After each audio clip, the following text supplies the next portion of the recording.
Well, accurate results faster. State leaders are working overtime trying to make sure that this year's election goes smoother than last year. It's only 5 days away. CBS 6's Matthew Foltz is live with an update on how leaders and volunteers are planning to count those votes quicker. Good morning, Matthew. Well, yeah, good morning, Rob and Christian. That's right. Election officials tell us that there are two big changes this year that will help make counting votes quicker on election night. However, some local leaders tell us they're still worried about the possibility of voter fraud. Now, election officials tell us this year local registrars are now required to start processing mail-in ballots 7 days out from Election Day, which is where election workers check to see if a ballot has all of the necessary information needed in order for it to be counted, or if they need to contact that voter for a correction.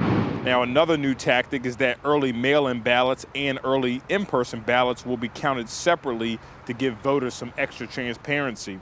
Meanwhile, over in Chesterfield, election leaders are concerned about the possible abuse from the public when it comes to votes and the stress that it could be weighing on polling officials.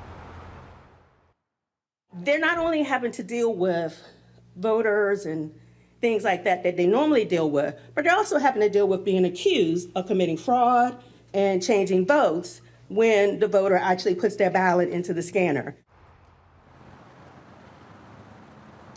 Now, Chesterfield officials want to reassure everyone that all of their polling workers, some of which are volunteers, have all gone through special training. Meanwhile, when it comes to security, election officials tell us that there are no known threats at this time, and they also want to remind folks that you cannot bring firearms into voting precincts, so they ask you to leave them in your car. Guys? Absolutely. Yeah, good reminder there. And Election Day, 5 days away. Yep. Thank you, Matthew Foltz.